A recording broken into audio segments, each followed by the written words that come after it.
Halo, selamat kembali di Brief Break, podcast yang membahas dunia kerja tanpa filter, tapi tetap sopan dikit biar gaji aman. Oke, hello semuanya. Jadi episode kemarin itu kita bahas tentang cara kerja Gen Z. Kita sudah dengar semua keluhannya Yoga. Denger doang, Pak. Tapi dilakuin gak, Pak? Oke, kalau didengar sih bagus ya, Pak ya. Itu kan pasti mewakili orang-orang yang seperti saya nih, Pak, di luar, Pak. Dan hari ini Pak Dian, giliran Bapak yang akan diserang nih kayaknya nih, Pak. Wih. Karena episode 2 adalah episode yang paling ditunggu-tunggu. Cara kerja atasan. Jadi saya harus bongkar dapur ya ini. Iya, Good. Ini Bapak harus jujur loh. Ini Bapak harus jujur. Filter ya. Karena saya bakalan ngorek. Kalau misalnya mungkin milenial itu ada kemiripannya dengan Gen Z. Cuman Bapak nggak sadar. Oh gitu ya. Jadi mari kita lihat apa tuduhan yang nggak berdasar yang akan dilempar nih. Ayo, saya siap-siap memberikan klarifikasi. Yang pertama. Oke. Kenapa Bapak suka bilang, kita meeting bentar ya? Itu bentar ya Bapak 45 menit. Itu kenapa, Pak? Oke. Bentar itu 5 menit, Pak. Nah, ini kita ngomong dalam konsep atasan ya. Jadi harusnya bukan hanya saya nih. Oke. Jadi jujur atasan itu sebenarnya suka ngomong. Nah, pasti ngerasa kan kayak saya tuh kadang sebenarnya yang dibahas tuh simpel. Kadang melebar kemana-mana tuh. Ya, kalau atasan suka ngomong, Bapak bisa hire orang yang dengerin Bapak ngomong aja, Pak. Psikolog ya. Psikolog. Bapak butuh psikolog. Kami mikir, ini Pak Dian ini gak sayang keluarga atau gimana, kok hobi banget meeting. Setiap jam 4, jam 4.45 tiba-tiba meeting. Kami kan udah siap-siap mau pulang, Pak. Udah bakalan main game nih sama teman-teman, pulang cepat dan segala macam. Tiba-tiba datang, kita meeting bentar ya gitu. 45 menit, Pak. Oke. Itu kami ngeklaim lemburnya juga malu, Pak. Nggak lewat sejam. Minimal ya kalau meeting kan langsung aja 4 jam gitu, Pak. Enak juga, gajinya gede. Amin ya. Amin.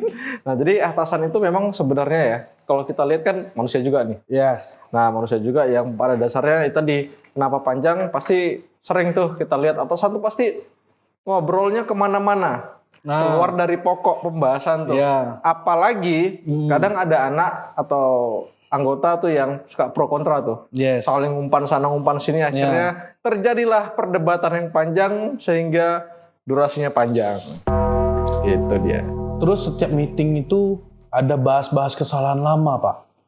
Kenapa itu, Pak? Kan kami udah nggak melakukan, Pak. Oke, kami punya kesalahan, kami udah nggak lakukan. Tapi setiap meeting bahas, kamu jangan kayak gitu lagi ya, kamu jangan kayak gitu lagi ya, gitu. Kami udah tahu, ini kesalahan yang nggak akan kami ulang gitu. Tapi setiap meeting itu kami selalu diwas-wasin gitu, Pak. Segak percaya itu atasan, Pak. Jadi setiap meeting bahas itu. Kamu gimana? Lain kali kamu jangan kayak gitu. Oke, Pak. Minggu depan meeting lagi. Jangan kayak gitu lagi. Iya, Pak. Tahu gitu. Faktor usia kali ya. Faktor usia. Jadi kita tuh kan kadang sering flashback kan. Ya. Jujur gini. Bener kata pepatah bilang kalau orang salah itu biasa bisa diingat lama dibanding ketika orang yang melakukan prestasi. Betul. Nah, balik lagi ya ke prestasi pembahasan kita minggu depan ya? Pernah itu, Pak. Pernah. Minggu lalu ya. Prestasi kagak ada, tiba-tiba kalau ada kesalahan gitu. Nah, itu Pak, kalau saran saya, Pak, Bapak mungkin bisa nanti Bapak sesi bicara dengan psikolog, Pak. Gitu ya. Curhat ya. Itu. Psikolog. Bapak butuh psikolog. Di minggu lalu juga kita sempat bahas soal mood atasan nih. Mood atasan. Nah, apakah Bapak juga meeting itu tergantung mood atau tidak sebenarnya, Pak? Of course, yes. Tergantung mood. Oh ya. Iya. Berarti kalau mood Bapak di rumah lagi nggak bagus-bagusnya, lama-lamanya di kantor dibuat kerja, meeting. Betul. Ini serius. Jadi kayak mood itu adalah bentuk dari emosional kan? Yes. Itulah kelemahan manusia. Oke, benar. Bot sekarang atau AI sekarang nggak punya yang namanya emosional. Tapi ternyata setelah saya tinjau-tinjau, emosional tuh kadang malah melemahkan manusia itu sendiri. Contoh ya, kayak misalkan ada masalah sebenarnya sepele. Tapi katakanlah saya habis dimarahin klien. Betul. Ayo kita meeting. Aura saya udah gak enak. Ngeri tuh Pak. Bener kan? Iya. Nah itu padahal masalah itu sebenarnya nggak besar-besar amat. Tapi gara-gara saya habis diomelin klien, nah itu bisa jadi mempengaruhi keputusan yang saya ambil biasanya. Mempengaruhi cara saya ke bawahan misalnya. Itu tetap ada. Karena balik lagi lah. Faktor emosional, perasaan itu tetap berpengaruh. Nah, ini saya juga penasaran nih Pak. Biasanya kalau misalnya bawahan Bapak kena komplain dengan klien, terus Bapak otomatis ngomong dong ke bawahan, itu pasti marah itu Pak. Iya, pasti marah banget karena Bapak juga dimarahin klien kan. Betul. Itu biasanya Bapak ke bawahan one on one atau di depan semua orang?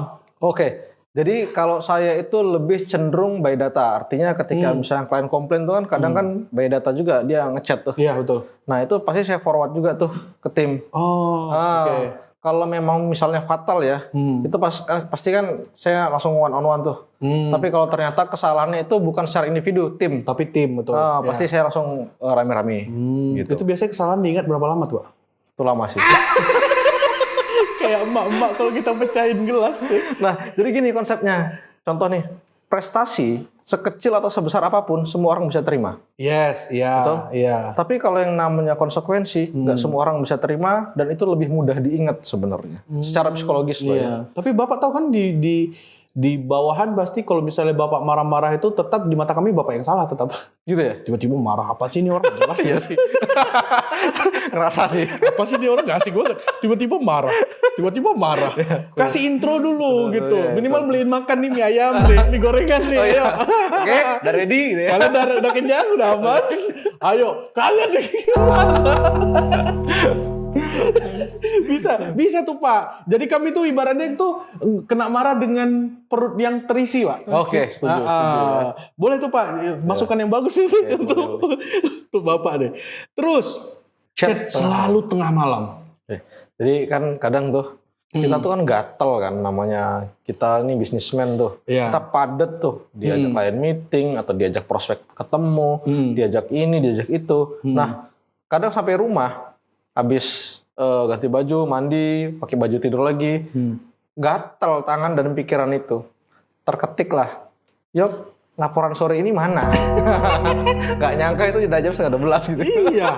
Iya. Itu kan jadi kan kami harus udah Netflix nih Pak. Netflix udah hidup Pak. Waktunya ngecil gitu. Tidak ada Pak Dian malam ini gitu. Muncul notif bunyi. Yuk laporan. Iya sih memang. Oh iya Pak, ini satu lagi Pak. Laporan daily itu wajib ya Pak ya? Ya, betul. Wajib. Kenapa itu Pak wajibnya Pak? Jadi gini. Bapak harus tahu gitu kami datang jam segini terus kami duduk tuh ngapain gitu. Terus rencana terrealisasikan atau tidak gitu. Kan ada target kerja Pak. Nah contoh gini ya. Rapot itu lebih penting, rapot sekolah ya. Daripada ujiannya.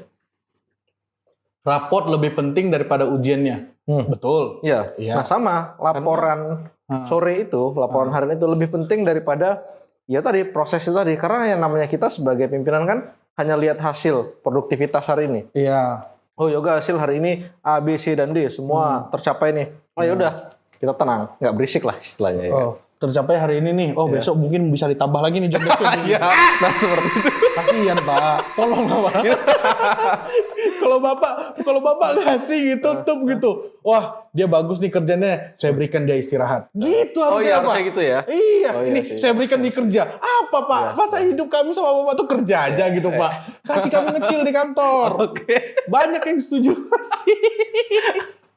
Lama-lama Bapak ini kok omset segini-segini aja. Kebanyakan nyantai. Terus menurut Bapak lembur itu atas tujuan karyawan atau tidak? Kalau misalnya karyawan tidak setuju deh, Bapak ngajak lembur nih tiba-tiba, anggaplah deadline-nya kita masih lama gitu. Tiba-tiba Bapak mau kelarkan hari ini juga itu. Itu kan kadang kami bingung tuh. Betul. Apa alasan Pak Dian dibalik kami itu harus selesaikan hari ini gitu. Sedangkan kami tahu tuh otomatis kan klien butuhnya misalnya 5 hari lagi gitu. Tapi Bapak minta juga tuh. Antara kami curiga tuh Pak, antara ada kerjaan lain lagi atau Pak Dian tiba-tiba entah Pak Dian yang mau cuti, kita yang disuruh siapin kerjaan semua gitu. Nah itu kenapa tuh Pak? Nah jadi contoh nih ya, Yoga punya deadline katakan 3 hari lagi. Sebenarnya 3 hari itu tanpa lembur pun sebenarnya bisa. Bisa. Betul? Tapi tiba-tiba saya ngajak lembur. Ya. Nah, sebenarnya balik lagi ya, itu adalah keputusan secara emosional aja. Ini yang dinamakan dunia itu tidak adil, Pak.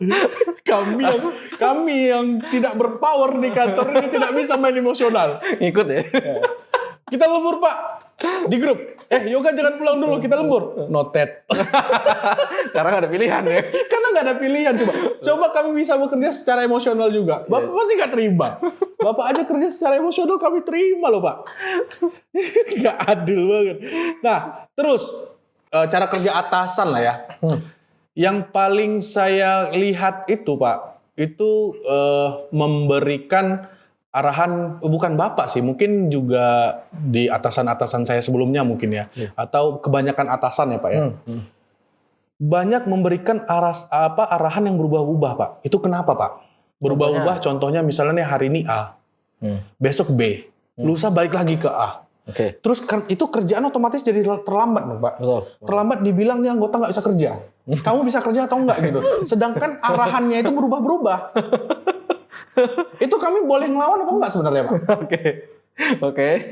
Nah, jadi gini. Keputusan yang berubah ini dalam konsep kita di dunia digital nih. Tapi tentang itu bukan Bapak kok. Oke. Jadi kalau konsep di dalam dunia digital itu balik lagi. Kalau secara teknis kami itu kita kan selalu bekerja sesuai plan. Plan, betul. Misalkan plan A, klien tuh sebenarnya sudah wajib harus setuju tuh misalnya. Wajib setuju baru kita mulai kerja. Yang jadi masalah adalah bagaimana ketika klien di tengah jalan dia merubah skema. Ya namanya kita memberikan excellent service ya sebagai penjual, yaitu akhirnya kita akan berdampak ke tim. Ini klien ini nih minta ubah lagi nih, misalnya. Oh ubah nih, udah diubah ke B. Nanti berubah. Kadang klien itu lagi, kayaknya bagus yang A deh. Yang B kayaknya nggak rame, nggak viral misalnya. Ya, akhirnya dari A ke B, balik lagi ke A lagi. Balik lagi ke A lagi. Nah. Itu Pak, kok di kami Pak, kenapa nggak dari awal Bapak bilang, kita buat plan A, plan B, plan C. Bikin 3 opsi ya guys gitu. Selesai dalam sekaligus Pak. Gitu ya? Iya. Oke. Kan bisa Pak. Nah benar. Tapi kan akhirnya plan A, B, C buat sekaligus ya. Kan berarti kan makan tenaga effort juga tuh. Bikin 3 kali lipat kan. Daripada lembur. Ya juga ya. Iya betul. Bapak 1 tekor ngasih uang lembur. Betul. Ya kan? Di kami juga bahagia kami tidak lembur. Tapi ada lah Pak, minimal lembur itu dalam 1 bulan tuh 16 jam oke. Sehari 2 jam, 4 jam gitu masih oke lah Pak. Tapi jangan di hari-hari yang krusial Pak. Contohnya ada pertandingan bola Bapak ngajak lembur. Contohnya lagi ada turnamen Mobile Legends Bapak ngajak lembur. Kami kan butuh nonton itu Pak. Siap. Ada film baru keluar di bioskop, kami udah beli tiket tiba-tiba. Nih gimana tuh Pak? Kami udah beli tiket nih jam 5 biar nggak penuh nanti bioskop. Tiba-tiba Bapak ngajak lembur juga. Itu kami boleh klaim nggak? Nggak ada klaim ganti rugi ya? Nggak ada ganti rugi Pak. Lu bayar 1 tiket 30.000 Pak. Kalau saya sama pacar 60.000 Pak. Iya juga ya. Itu boleh nggak sih Pak? Itu Bapak terima nggak? Misalnya kayak saya tolak gitu. Yoga kita lembur. Sorry Pak, saya ada janji nonton Pak. Itu kalau saya bilang kayak gitu ke Bapak gimana perasaannya? Saya bilang loyalitas dong Yok. Dedikasimu mana? Perusahaan ini suatu saat akan tumbuh besar. Kasih sayang Bapak ada yang pertanyakan. Mana kasih sayang Bapak? Kan perusahaan juga sebenarnya kalau misalnya ya depending, karena kita kadang bekerja memang sih tergantung klien ya Pak ya. Karena kita memenuhi kebutuhan klien. Betul. Yang dimana Bapak yang bertanggung jawab, Bapak pasang badan ke kliennya. Ya kami sebagai di belakang Bapak sih kami taunya arahan Bapak juga gitu. Tapi kalau kenapa-napa sih memang ke pekerjaan kami yang malu Bapak. Saya juga kena sikat ya kan? Iya betul juga Pak. Betul. Boleh Pak? Nanti kami Pak, saya hari ini ada rencana nonton, Bapak ada rencana mau ngajak lembur? Gitu aja kali ya. Betul. Berarti komunikasi Pak ya. Betul, komunikasi. Chemistry lah. Tapi ya, chemistry paling penting. Antara bawahan dan atasan itu ternyata butuh chemistry ya Pak ya? Benar. Saling memahami ya kan? Komunikasi. Ada punya Bapak anggota atau bawahan yang chemistry tidak bagus gitu? Ada Ada. Ada boleh sebut kan namanya? Nggak salah ya. Jangan. Jadi benar, chemistry itu benar-benar harus ada ya. Kayak ibarat kita main bola tuh misalkan ada sepasang striker tuh. Nah itu dia harus nge-feeling tuh. Nge-feeling kapan dapat operan. Nge-feeling nih kayaknya di belakang ada dia nih. Nah itu tetap harus dijaga hubungan itu. Nah itu kan chemistry itu terbentuk dari seringnya berkomunikasi. Kadang saya pun ngerasa juga harus punya chemistry nih sama tim yang di bawah. Kapan ketika mereka ngerasa kayaknya saya nih harus ngalah, oke saya ngalah. Tapi ketika memang ada satu hal yang memang mereka harus ngalah, walaupun lebih sering mereka ngalah ya otomatis mereka akan ngalah gitu. Jadi harus saling-saling ngerti. Karena balik lagi ya, antara atasan dan bawahan kan lebih banyak keputusan emosionalnya juga kan. Iya. Berarti Bapak juga nggak terlalu suka dong dengan bawahan Bapak yang terlalu misalnya karakternya suka speak up gitu Pak? Oh, kalau saya pribadi sih jujur itu lebih suka sebenarnya. Lebih suka? Yang walaupun lebih kritis, kayak kadang dia kan ngomongnya pahit-pahit juga tuh Pak? Betul. Itu Bapak nggak apa-apa? Itu saya lebih suka. Daripada orang pendiam yang terima-terima aja? Ya daripada yang yes man ya. Oh iya, yang yes man gitu maksudnya. Karena gini, hubungan kita kan di dunia kreatif ini adalah ada klien nih. Klien tuh namanya klien kan bayar sekian nih. Misalkan bayar sekian, dapatnya sekian. Udah deal nih. Terkadang klien tuh kan juga nggak mau rugi dia. Nambah, boleh nggak ini lagi. Nah kalau orang yang yes man, nggak kritis ya, itu bakal, oh boleh kak, boleh bu, boleh pak. Nah sedangkan deal kita tuh berbeda. Nah gitu. Jadi balik lagi ya, saya setuju argumennya Yoga tentang sesuai job desk. Kenapa? Karena itu kan kayak akad ya. Ya betul, karena itu akad kita gitu. Nah, saya pun akhir-akhir ini sampaikan juga ke tim saya atau anak-anak didik saya bilang gini. Dengar keluhan deh. Didengar gua notet. Jadi saya bilang, contoh kita pesan sate. Bang, tambah banyakin dikit dong misalnya kuahnya atau lontongnya. Secara adab sebenarnya nggak boleh. Iya betul. Kenapa? Itu kan ada cost. Iya ada cost. Sama betul. Seperti saya ketika ke Yoga, yuk tambah dong jam kerjanya, nanti gue beliin pizza deh misalnya. Itu masih mending ya. Ya itu masih mending. Tapi kalau misalkan nambah sesuatu tanpa ada nilai tukar yang setimpal, nah itu nggak boleh. Walaupun sekecil apapun ya. Iya. Gitu. Karena Pak sebagai bawahan pun kita mengeluarkan keringat lebih jatuhnya Pak. Betul. Bensinnya lebih misalnya. Bensinnya lebih gitu. Tenaganya lebih. Setidaknya juga otomatis atasan-atasan di luar sana mungkin yang punya anggota Gen Z bukan berarti Gen Z itu banyak nuntut Pak. Betul. Gitu. Tapi kan akad di depan kan sudah jelas gitu. Benar harusnya seperti itu. Lebih fair kan. Kan bayar per bulannya udah ada akadnya otomatis. Job desk-nya juga udah ada akadnya gitu. Jangan di tengah-tengah tiba-tiba ditambah lagi. Kalau ditambah pun harus sebenarnya kalau menurut saya Pak ya, boleh nggak etis nggak menurut Bapak? Kalau misalnya tiba-tiba atasan Yoga kamu saya tambahin job desk tapi gaji kamu saya naikin sekian gitu. Itu kan lebih oke Pak, berarti ada akad baru gitu. Ya kan? Nah, kebanyakan juga atasan-atasan di luar sana kan main tambah-tambah aja Pak. Karena balik lagi atasan tidak mau rugi gitu. Cuman harusnya atasan juga melihat dari sisi bukan hanya Gen Z sih Pak, jatuhnya dari sisi pekerja. Coba ibaratnya atasan juga kayaknya Pak ya, sekali-sekali ya Pak ya.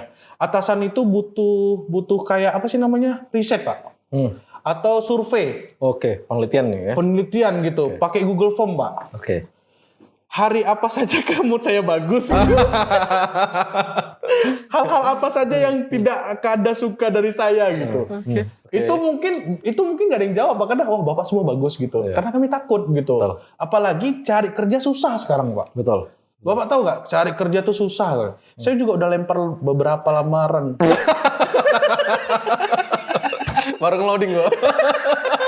Enggak, saya setia sama Bapak Pak. Saya setia.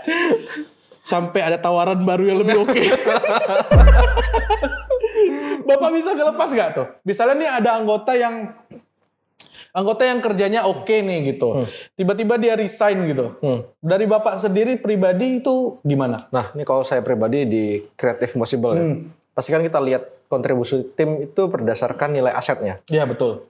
Contoh, Sinbi misalnya. Sinbi ini pintar dia mengelola anak buahnya. Dia pintar membangun timnya. Otomatis kan dia jadi aset company nih.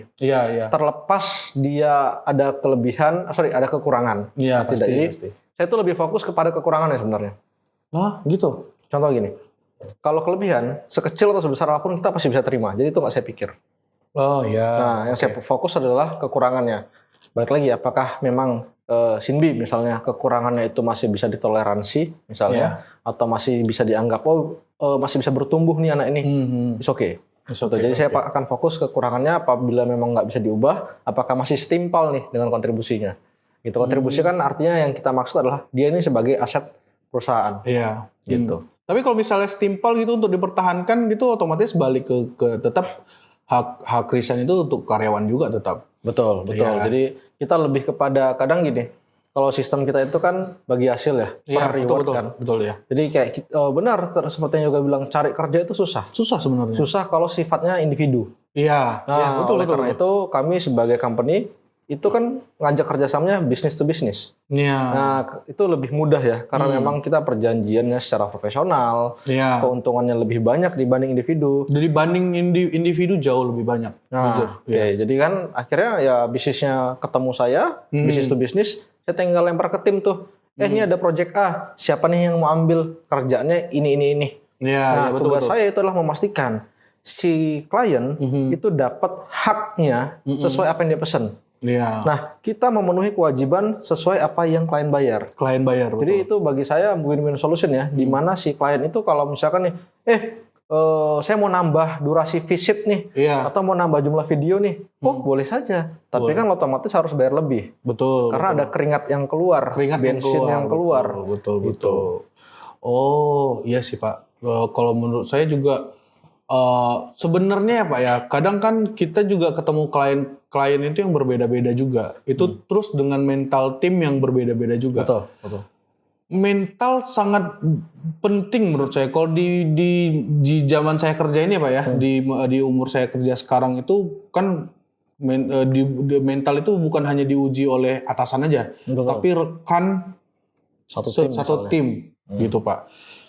Gimana cara Bapak menghindari kalau kayak ada drama-drama di kantor itu biasanya kalau atasan itu ikut campur atau bantu menyelesaikan atau diamin aja Pak?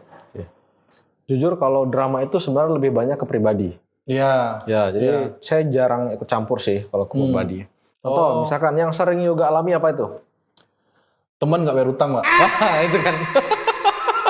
Cuma satu kantor nggak bayar utang, itu kan lucu Pak. Benar. Nah hal-hal kayak itu sebenarnya kan nggak boleh masuk ke dunia profesionalnya kan. Tapi kan pasti kebawa ke profesional Pak. Betul, itu saya setuju. Iya, misalnya tiba-tiba Bapak kan mikir, Bapak kan lihat tuh, ini kenapa tiba-tiba dua orang diam-diaman?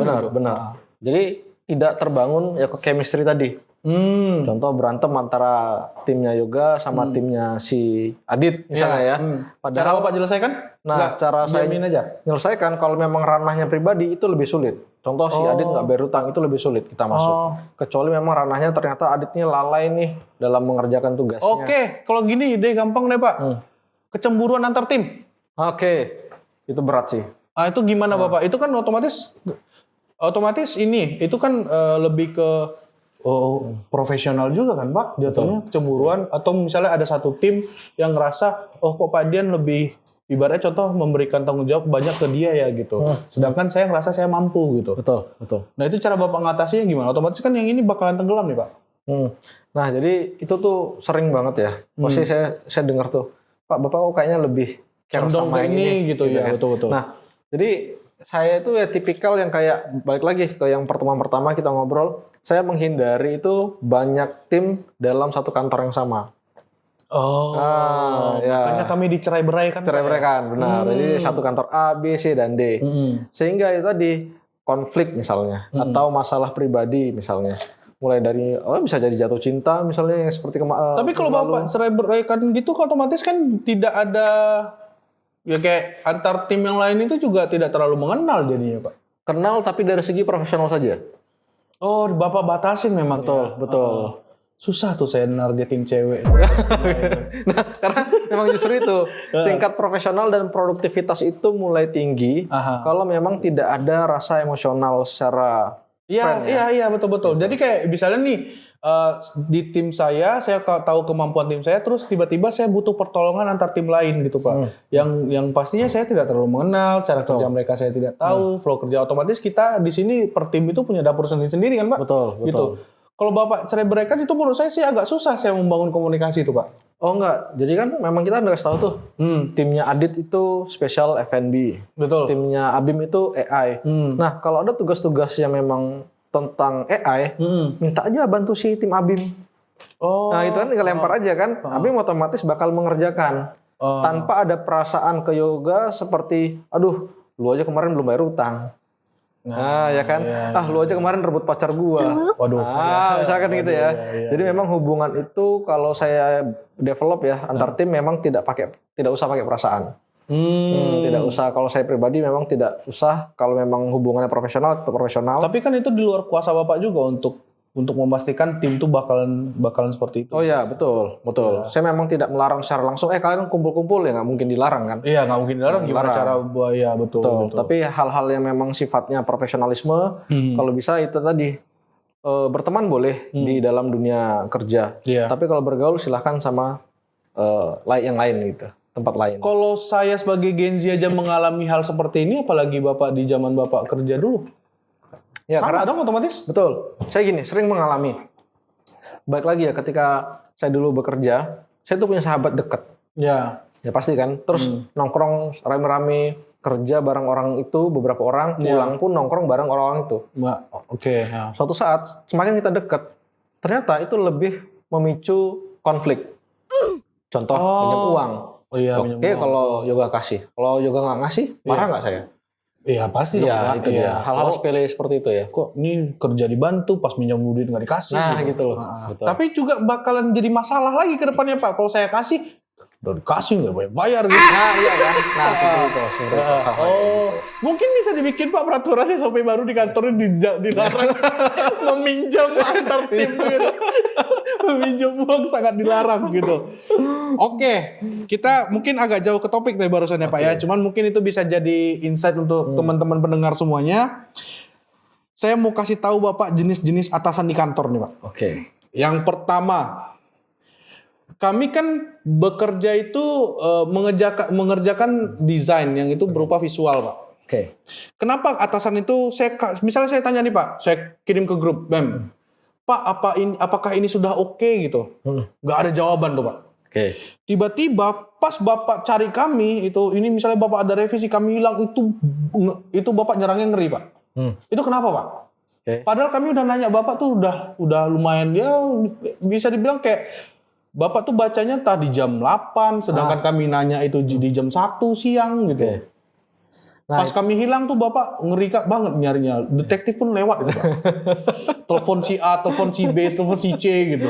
Terus ketika saya cari, "Iya Pak, ada apa? Kamu nih gimana? Nggak pegang HP apa-apa segala macam. Nggak mungkin kamu nggak pegang HP."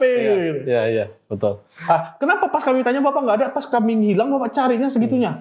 Nah, ya itu ya kan saya udah bilang juga minggu lalu kan. Namanya atasan itu kesibukannya itu padat banget. Nah, mungkin misalnya ngirim nih pagi. Ngelihat memang, tapi nggak fokus sehingga nge-notice tuh. Oh berarti bukan yang salah itu ya? Secara teknis ya biasanya seperti itu ya. Jadi pas ketika sampai sore nih, katakanlah, kalian udah ngomel nih, mana nih kok nggak review segala macam. Telepon dong, yuk mana? Kok nggak pernah review? Udah saya kirim Pak tadi pagi. Oh udah tuh. Kadang udah balik lagi ya dari sisi emosional. Tapi Bapak tetap kesel sama kami Pak. Nah itu makanya. Jadi dari segi emosional, apalagi yang bisa gue cari kesalahannya gitu. Terus Pak, next ya. Kerjain yang terbaik, tapi atasan tidak tahu apa yang terbaik. Nah, terkadang Pak, atasan itu, kamu bikin ini nih. Oke Pak, temanya mau apa? Kamu ya terserah kamu lah. Pokoknya yang bagus deh gitu. Tapi pas kami bikin tuh Pak, nggak pernah bagus di mata Bapak. Kenapa nggak Bapak dari awal itu udah ngomong, bikinkan saya kayak gini, instruksinya jelas, bla bla bla bla gitu.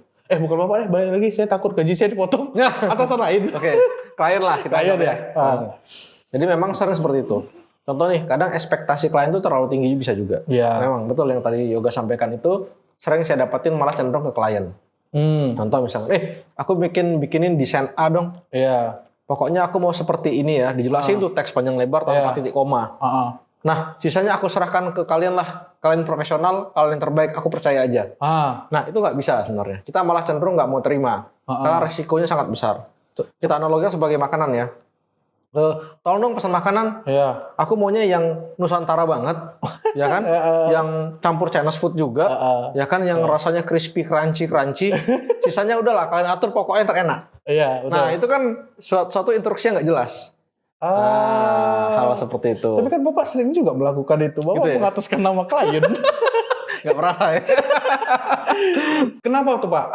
Atasan seperti itu atau kamu tidak mungkin sebagai atasan tidak punya gambaran sendiri jadi lempar ke tim kayak gitu-gitu?